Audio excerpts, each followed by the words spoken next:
Welcome to Family Home Evening with Bad Mormons. This is the podcast where we may or may not have already had one bottle of wine and we're heading on 3 shots of tequila. Yes. Cheers. Cheers. Whoo. There we go. Well, Salty. we only drink good tequila, so that means this podcast is going to be good, right? Right. I think that's how it works. Not sloppy. Or discoherent. Discoherent, is that a word? It is now. It's also 4:30 on Sunday, meaning this will be released in T-minus however many minutes. Not enough time to edit it. I apologize in advance. So you're getting what you get, people. Anyway, welcome to the show. Thanks for coming back again and again. How many times? 82 times? Something like that. 82 times. I thought it was 86, but... it's in the 80s. It's in the 80s. And you're welcome. And we're here to tell you stories about mostly shit that's annoying to us. Hated it. 1.5 stars. Sometimes we reach deep for the stories that we haven't already told about stupid shit we did when we were teenagers. And sometimes we get to read the stories you send us, which is always kind of fun, too. Exactly. So that's why you're here. I'm Mandy. I'm Charlotte. And we would like to just do a quick cheers and shout out to our patrons. Hey, patrons! And let's take a moment to welcome our newest patron. Kevin! What's up, Kevin? Thank you so much for deciding you would like to be a part of the Cool Kids Club. The inner circle. We're going to make it worth your while. Of doom. Is this like Indiana Jones? Perhaps. And the podcast of doom. Did we just become a millionaire idea? Oh, this isn't going to go well. It's going great. It's going good. Let's keep going. We're doing it. We're doing a podcast. Do you have anything to repent for this week? I don't think I have anything to repent for, but we wanted to talk about something, and now I don't remember what it was. Well, you were going to go on a microdosing retreat last week. Oh, right. So I tried. I took some mushrooms, but I think it was such a microdose that it was the microest of dose. It didn't do anything? You're not supposed to be able to tell. That's the point. You should be able to do your job and be completely, no visuals. They said maybe an elevated, mood. So I took, what was, a quarter of a cap and a stem. And nothing. You didn't feel anything? No, and I didn't get any work done either. Which was the whole purpose of my little retreat. What did you do? Well, for the first couple days I did work, but that wasn't with the microdosing thing. And then I had 1.5 more days, and I was like, I should eat them now, so that way I can sleep in tomorrow in case I do accidentally get high. And so I didn't really drink that much because I also didn't want to, combine. I don't know. It was mistakes were made across the board. So I think I'm going to have to go find a drug dealer and repent for your failed attempt at microdosing. Yeah, and then be like, bitch, this is your job. Tell me how much to take. That's what I pay you for, drug dealer. Okay, well, we'll I guess maybe revisit that when we figure out how to microdose properly and get a professional consultant. Yes.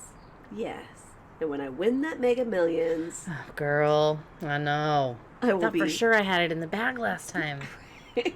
I found out that if, I read this article that was saying if you do the quick picks, you're more or less likely to not win or whatever. And I was telling this to our friend Dana's husband last night, and I was just like, you're less likely to win if you just do the quick picks and don't pick your own numbers. And he's like, you're less likely to win always. It's like, you might be right. I think I found that article you keep referencing because I was thinking about that too the last time I bought a ticket, and I was like, she keeps saying you're supposed to pick the tickets, and so I found the thing that I think you're talking about where a guy has won multiple times. Yes. Yeah, and it's if you read it, it's obviously written by somebody from another country. It's just clickbait. It's like, well, I didn't actually read it. I know, that's why I'm telling you. I mean, it might be right, but the source is very questionable. So follow us for more hot tips on how to win the lottery. I Googled how to win the lottery, so that's how that came up. Hey, let's move to Mormon Corner, because I'm really interested to hear what you have to say. Listen, anybody who knows me knows that I love money. A lot of money. Fact. It's my favorite fucking thing. I might not have a whole lot of it, but I fucking love it. And so I was given this link by a listener, thank you, about how the Mormon Church moves public stock holdings to a single entity. Now, I don't know what that means, because stocks and entities.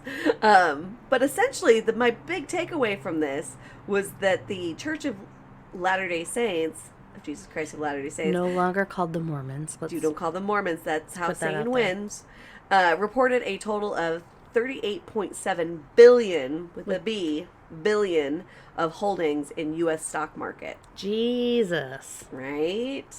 That's a lot of fucking money. It is a lot of fucking money. And yet I just read an article about how the DI stores, like, so if you don't know, DI is like Goodwill, but it's the Mormon version. The Deseret Industries. Mm-hmm. They're forcing their church members to work unpaid shifts there because of the staffing troubles that everybody's having trying to get like minimum wage workers.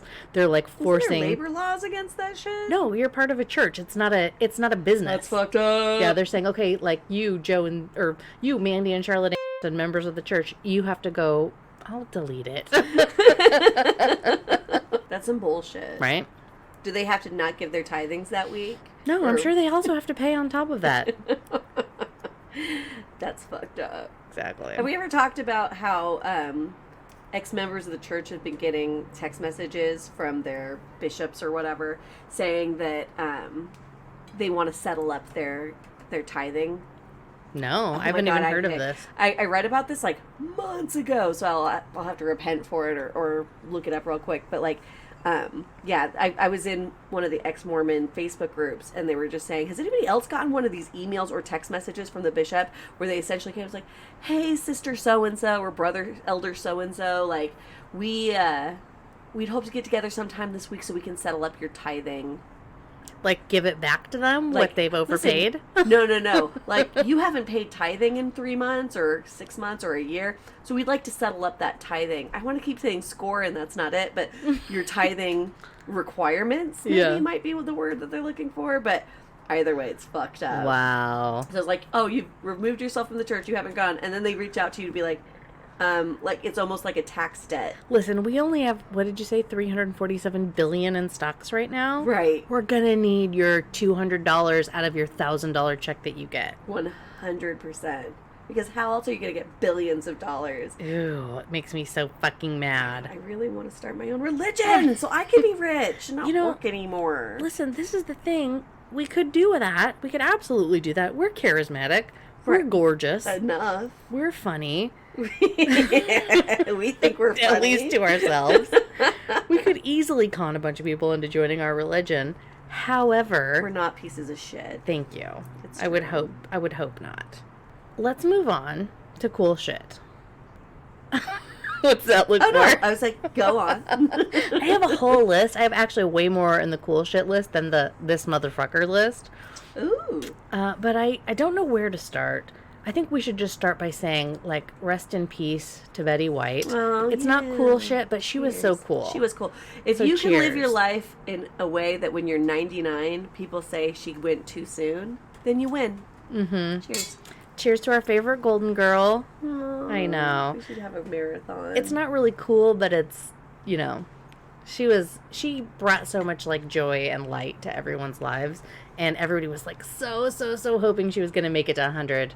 And it was, like, 7 days away? Right. Yeah, but her timing was impeccable because now everybody, is talking about her. If she had hit the 100, maybe people would be like, well, she was fucking 100, right? Yeah, she's so great. I also have on my list a couple of shows that we watched and that we want to watch. We watched The Book of Boba Fett. That was pretty good. Pretty good. I would recommend watching it. Yeah. I mean, I'm going to definitely go back for a rewatch because I was on my phone the whole time. But like you are. Like, oh, you know what? I'm a very important person with important things to do. And it was the end of the month. Have you heard about... and I was going to say, we also watched Only Murderers in the Building. Yeah, that was great. Steve Martin. Steve Martin is great. Martin Short. Martin Short, and Selena Gomez. Which is a strange trio, but... Oh, and I was going to say Liz Lemon, Tina Fey. Tina Fey. But there's also Sting. Yeah, oh yeah. So, that's on Hulu. So, if you guys have Hulu... An annoying amount of fucking commercials. Oh, yeah. Every 30 seconds, I swear to God, there's another commercial, and they're 5 minutes long. But we were getting a big kick out of it because it's like these guys, they meet and they become friends over listening to their favorite podcast. Right. And then they make their own podcast. We're like, oh God, is that what we did? Is this what we're doing? But yeah, it's really good. And then there's another show out on Netflix that I haven't had a chance to watch yet. I'm going to try to probably watch it tonight, called Don't Look Up. I watched that. I enjoyed it very much. Give us the rundown. It's so I think its tagline is based on very possible true events. So clearly it did not happen. But essentially it's, and you can get this, I don't think I'm giving any spoilers, that asteroid is coming to the Earth. Mm-hmm. It's the size of Texas. It's going to fucking wipe us out. And we have Madam President who is very Trump-like. And yeah, you can kind of guess where it goes from there. It's great. It's really great. I will recommend that anybody who watches it watch all the way to the end. They definitely have post-credit sequence, which is, I wouldn't say it's vital, but it's pretty vital. I mean, again, vital's not the right word, but you'll want to make sure you watch it. Okay. You watched it without me? I was in a hotel room trying to microdose alone. That's right. I also promised myself that I was not going to turn on the TV at all while I was in this hotel room, but turns out I'm a liar. Even to yourself. I waited till I was getting ready to go to sleep. I didn't realize it was 2.5 hours long, so I watched half of it, and then I couldn't focus on work again in the morning until I finished it, and then I went back to work. Okay. But yeah, that was pretty great. I do want to put I don't want to cross, but this motherfucker. Oh, I'm not ready yet. I have one more thing for cool shit. It was about a TV show called Cobra Kai that's not fucking cool at all. Don't diss on Cobra Kai. Listen, I know it sucks. We had a whole episode dedicated to how much I wanted to get off of this fucking podcast so that I could go finish my Cobra Kai because I fucking loved it so much. Season 3 was weak, bro. Season 4, go fuck yourself. Yeah. it's real bad. And they got picked up for season 5. I will not watch it. I am saying it right now. Mandy knows this about me. If I start something, it's really hard for me not to finish it, even if it is total trash. Just like that. Which is the new Sex and the City show. I keep watching it because I loved Sex and the City, and I just need to see that maybe it might get better. It's not getting better. Anyways, they're really trying so hard to be relevant. They've got I would say a gender fluid person.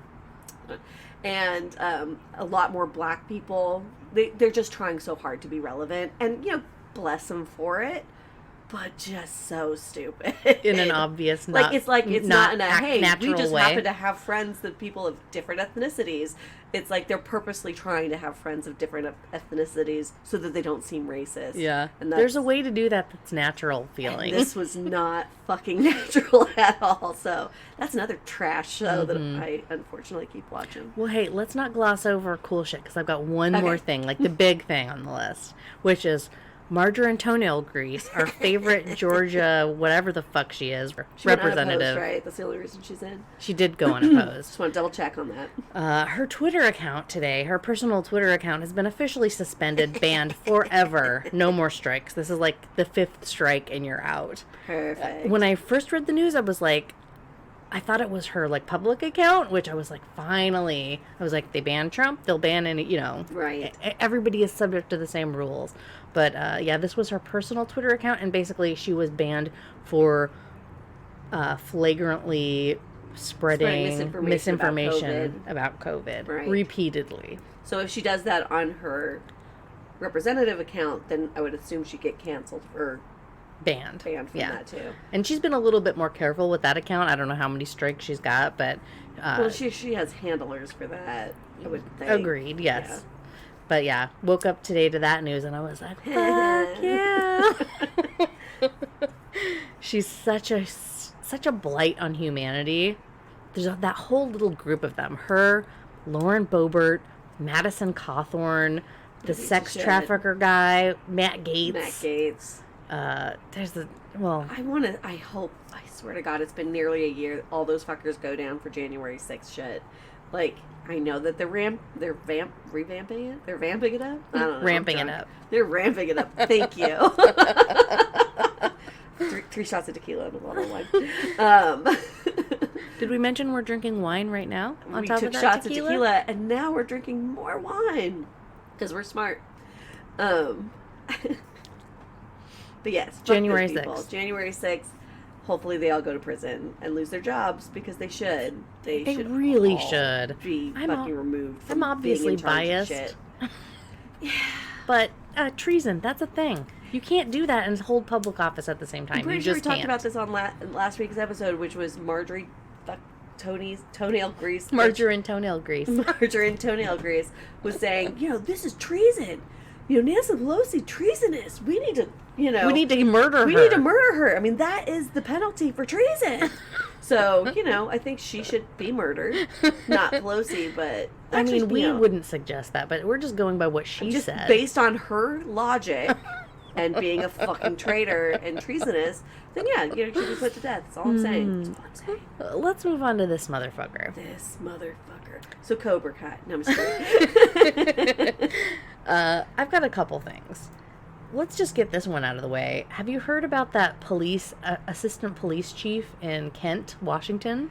I might have seen something about it on the Twitter. Yeah. He was suspended for 2 weeks for basically, you have the name plaque on your door. He posted some SS Nazi symbolism above his door.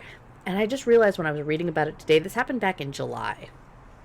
But it's only being published now because somebody, there's some watchdog group that's anti-cop or anti-racist cop that dug into the public records that was able to unearth it. That's the only reason it's actually even being published today, but this happened back in the summer. Right. Yeah. So Kent, Washington is outside of Seattle. Right. Not too far outside of Seattle.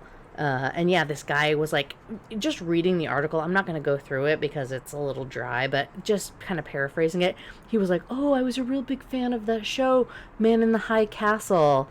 I don't know if you guys watched that, but it's kind of like a scenario where if World War II had gone different, if Germany and Japan had won instead of us, how different our country would be or whatever.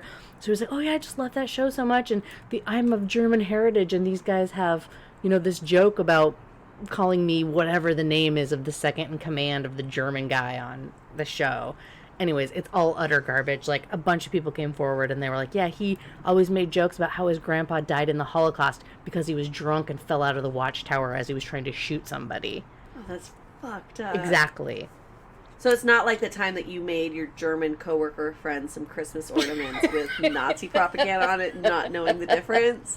No, and I actually thought about that as I was reading it, and I was like, could this be an honest mistake? Because I actually did make that mistake. But I didn't know. This is going to come off out of context. Anyways, I made racist Christmas ornaments. We've talked about I didn't mean before. to. No, I know.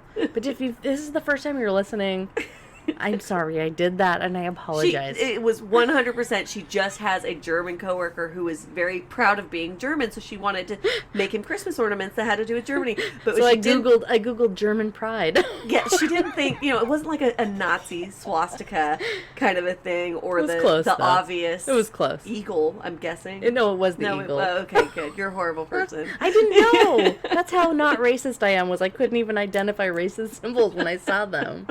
Anyway. He set her straight. She knows now. And I don't know if we mentioned this during that episode, but he proudly brings them out every Christmas, shows them to his family, tells them the story, and then texts me pictures of him and his German family laughing at the Christmas ornaments. And I was like, every single time I'm like, please, Felix, for the love of God, please throw those away. I will make you 1,000 new Christmas ornaments. Just please stop reminding me of the time I made you racist Christmas ornaments. He won't. He thinks it's funny. Great. I think it's pretty fucking funny, too. Anyways, Kent, Washington, assistant chief of police, racist piece of shit. He's a racist person who wasn't being, I just didn't know because I like a TV show. Yeah. He fucking knew. Right. Especially if you're making jokes like that, because that's fucked up. Yeah, there was a bunch of other shit in that article, too, where he was, like, trying to cover it up, and, like, the things he was saying were just so lame. You're just like, oh, come on. Right. Like, you're not even trying. Yeah, if you follow us on Twitter, I'm sure Mandy has retweeted a lot of the stuff around this travesty. This motherfucker, if you will. Motherfucker. We should have a hashtag that's just this motherfucker. We should. And put it I'm on gonna add it. that. Perfect. Thanks to our patron for coming up with the name. Right, you Thanks, you did us Siobhan. good on that one, Siobhan. Thank you. This motherfucker. I almost put this patron. This motherfucker. More shots of tequila. Yeah. I had another one too for this motherfucker, which, so one of my coworkers at work comes up to me and she was really concerned because she had got a notification on her phone saying that there was an AirTag that she didn't know following her. And we had planned to purchase some AirTags for some equipment. She was like, did you purchase those? You know, blah, blah, blah. And I was like, I don't understand what you're talking about. She's like, yeah, basically, you know, people are being tracked and their cars are being stolen and people are being human trafficked by getting AirTagged from the Apple thing? From Apple. And I was like, to be honest, at the time I was like, I don't know what you're talking about. And I was just like, I got a bunch of other shit to do. And then as I was looking up what's trending on Twitter and what's going on in the world today, that was one of the articles that popped up. And I was like, oh, and sure as shit, like people are taking those Apple AirTags and like putting them on high-end cars or slipping them in girls' purses and shit to track where they're at. That's fucked. Right? It's crazy. And I only wanted to bring it up just so that people are aware of it because that's really kind of actually scary how easy that would be for somebody to track you by slipping this tiny thing you wouldn't even notice. Right. On putting it on your car or slipping it in your purse or whatever. And so I guess this has been a concern for a while, and Apple's put this sort of feature into their AirTags now to make it so that like people like my coworker are alerted to the fact that an unidentified AirTag is tracking them. Oh. So if you're an iPhone user and you get any sort of alert on your phone that says, hey, you have an unidentified AirTag that's been in your location, look around and take a look at your stuff and see, because it'll actually show you where the AirTag is and where it started following you. And, you know. It's good to know. Yeah. I'm going to buy an AirTag and put it in my car so that I can find it if it gets stolen. I have a bunch of extra ones just because, like, I'd bought them for that equipment which didn't end up being, like, functional for work purposes. But, yeah, it's really bananas. And so I thought that was, like, a kind of a good point to let people know, hey, Totally. if your phone lets you know that an AirTag's following you, somebody might actually be tracking you and they want to steal your car or they want to, you know, rob you or human traffic you or whatever. Yeah, that's not good. So. Okay, good to know. Thank you. This Noted. motherfucker. This motherfucker. I feel like. Hear a word? Yeah. Should we hear a word from our hear a sponsor? word. Let's do it. I'm going to get a drink from some Liquid Death because I'm feeling a little parched. Welcome back. You missed some really great stuff that happened during the break. I'm fine. I'm fine. I may have I was in the process of murdering my thirst with some Liquid Death, and I may or may not have gone down the wrong tube, and I managed to. Remember how he said, "Don't put your hand over your mouth if you're vomiting because it will just come out." So with water, luckily not vomit, it just came out every part of my mouth and hand. It's like your body's natural instinct is to take your hand and put it over the projectile that's coming out, but it never works. But yeah, so that just happened. I'm covered in cold Liquid Death. Do you want to hear a story?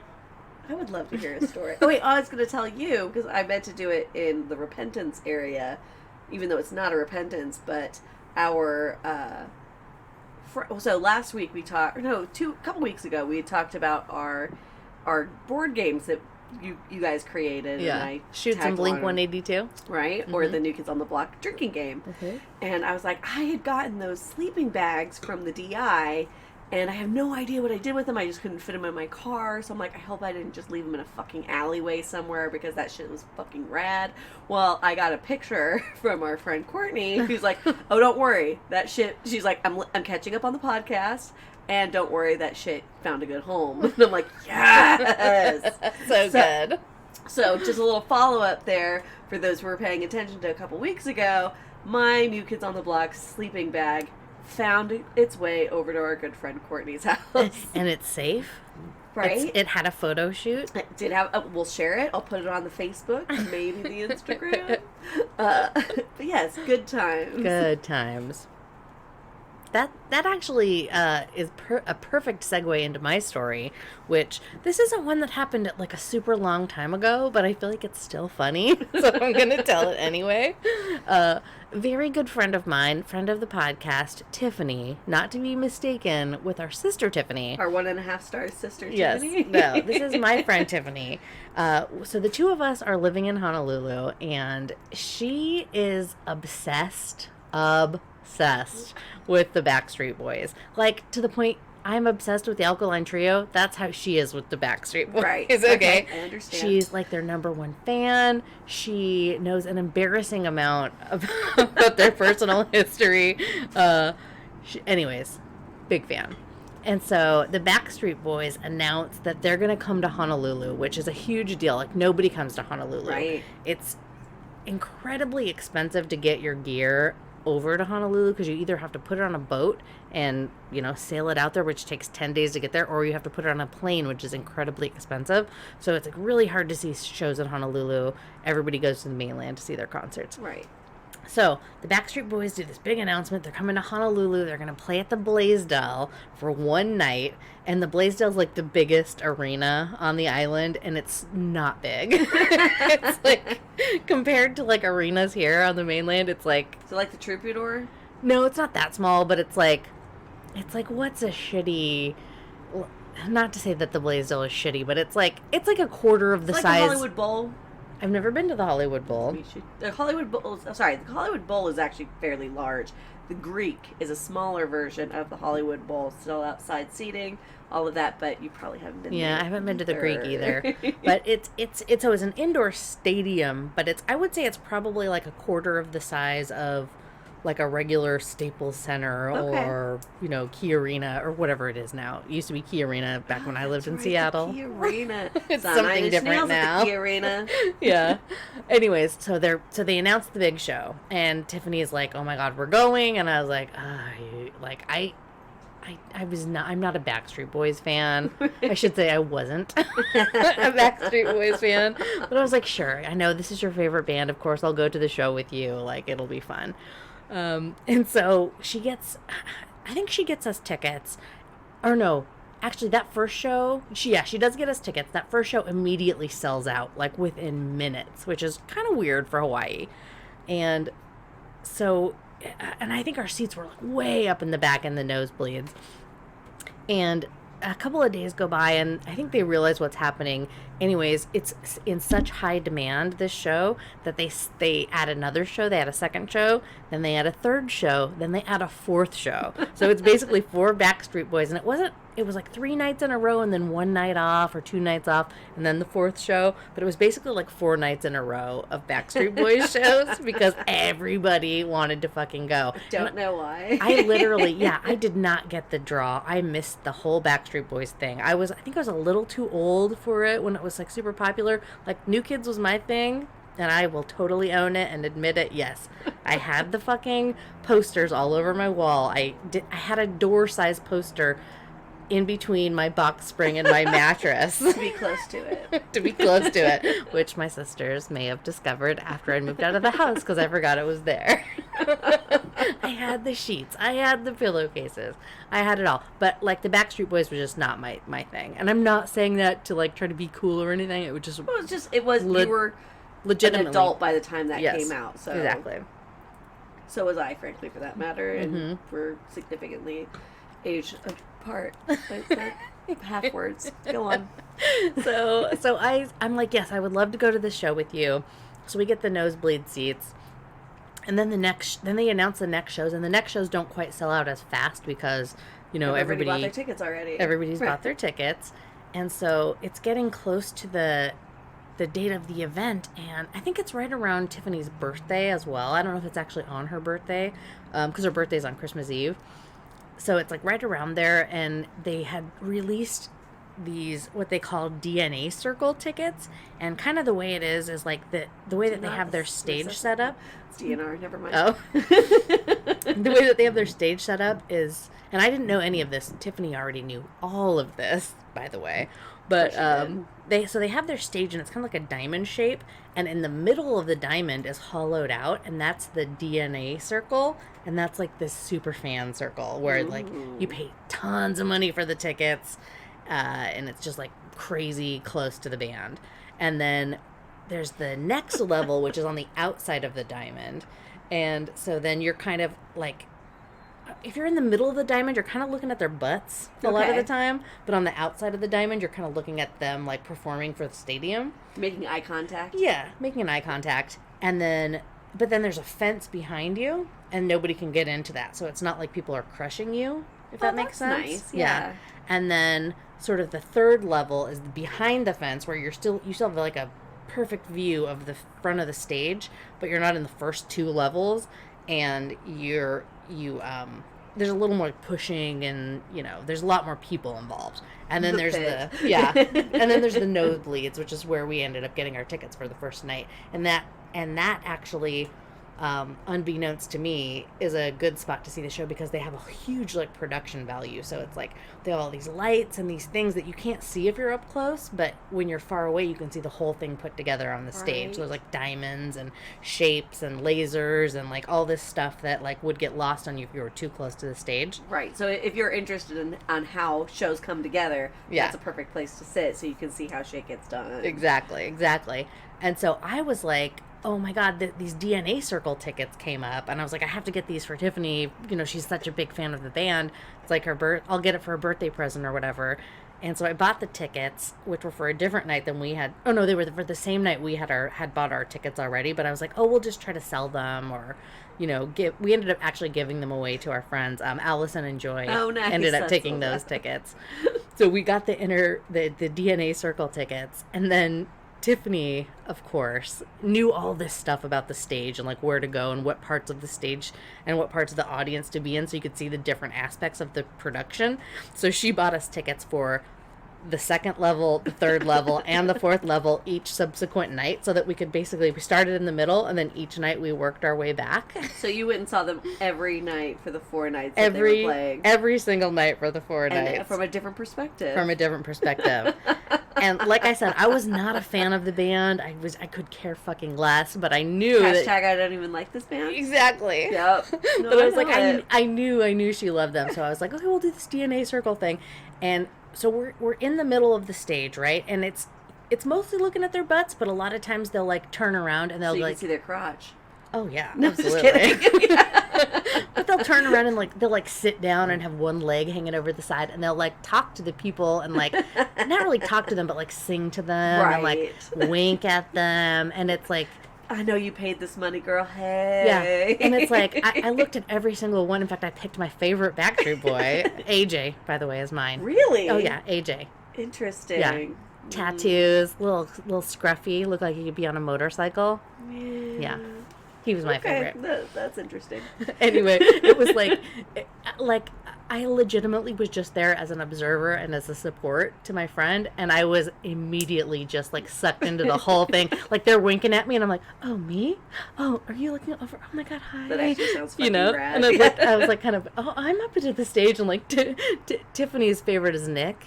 Of course, Nick Carter. What is it? Bless the Lord, Nick Carter? Thank the Lord, Nick Carter. Thank the Lord, Nick Carter. Anytime you're referring to the Lord, it's Nick Carter. So I was kind of like trying to push her up to the stage, because he was like sitting down, like looking at her, like singing to her. And I was like, Tiffany, and I was like kind of pushing her, and she was like, no. Like she was so nervous because she loves him so much. So awesome.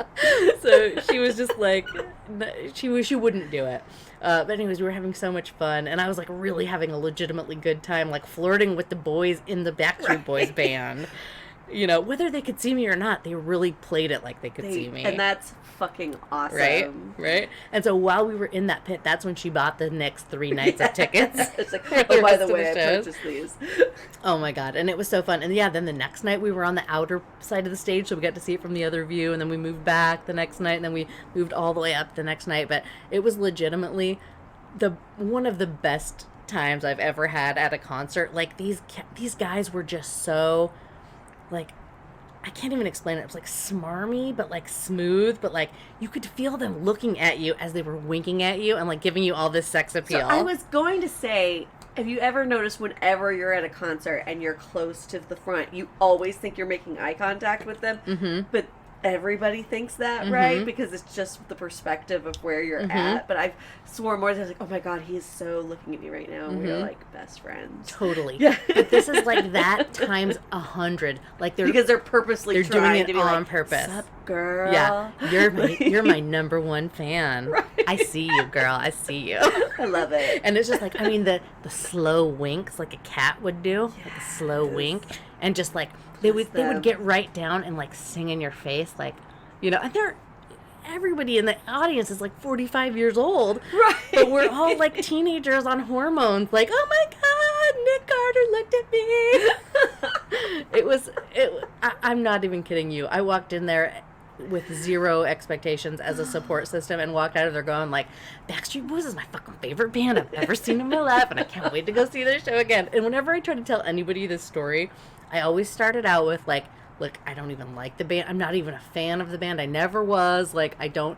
And they're like, oh, sure. And I'm like, yeah, no, I am now. Right. But I wasn't when I went into the show. I do have to say, there is something magical about not caring about the celebrity or the band that you're going to go see, because you don't, like we've talked about in the past, when we meet people we look up to, we're like, hi, it's so nice to meet you. Oh my God, they said hi to me, you know, or whatever. I'm dead now. I can die a happy person, which is just fucking sad. Stupid. But it's 100% a thing that you cannot avoid. But I have gone to go see ABC at the Coach House plenty of times, which I think you had said, like, who the fuck is ABC? It's an 80s band, so shoot that poison arrow through my heart. Shoot that poison arrow through my heart. Or The Look of Love, or there's a lot. ABC actually has jam after fucking jam in the 80s. And I went there going, oh my God, I know all these songs. I love these songs. But because I haven't been obsessing over ABC for the last fill-in-the-blank years. Like your boyfriend has? Like my boyfriend has, that when it came down to meeting Martin Fry, I'm just like, oh my God, Martin, it's so nice to meet you. You should take a picture with my boyfriend and his friend because they think you are tits. And he's just like, I just want to take a picture with you. And I'm like, yeah, I know, and we'll do that later. But take a picture with my boyfriend because he is really excited because I could give a fuck, right? And meanwhile, I'm like, all right, Martin Fry, let's take a picture. You're rad. But the other really awesome time that happened, sorry, it just made me think of it, was I went to go to, so my friends are all into pop punk.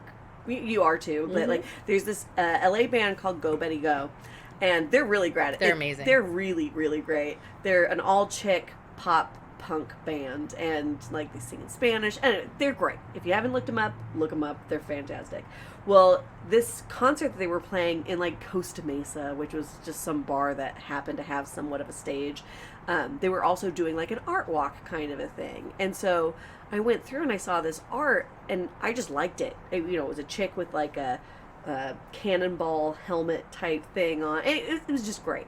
But they were kind of expensive. I think they were like $200 a picture or something like that.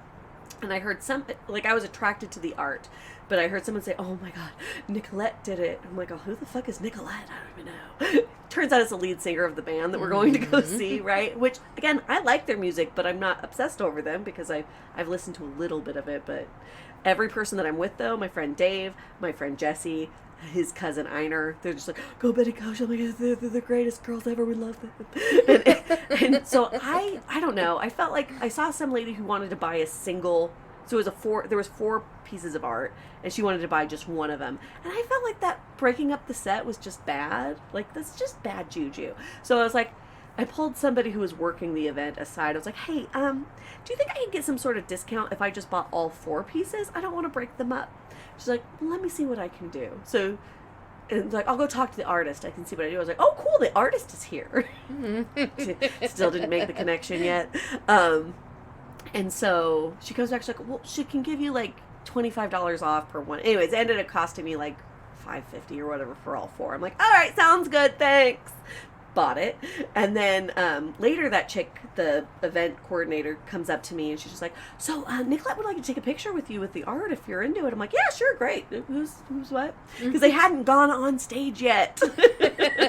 So I had no idea. So meanwhile, I'm taking pictures with Nicolette, and Einar and Jesse's faces just go, what the fuck is happening right now? Like, are you seriously taking a picture with the lead singer of the band? And I'm like, oh my god, this artwork is so good. She's like, oh, it's kind of a passion project of mine. I should really do more. I was like, oh my god, yeah, if you've got more art, you need to put it out there, make an Instagram of your art. Just do it, girl. You're great.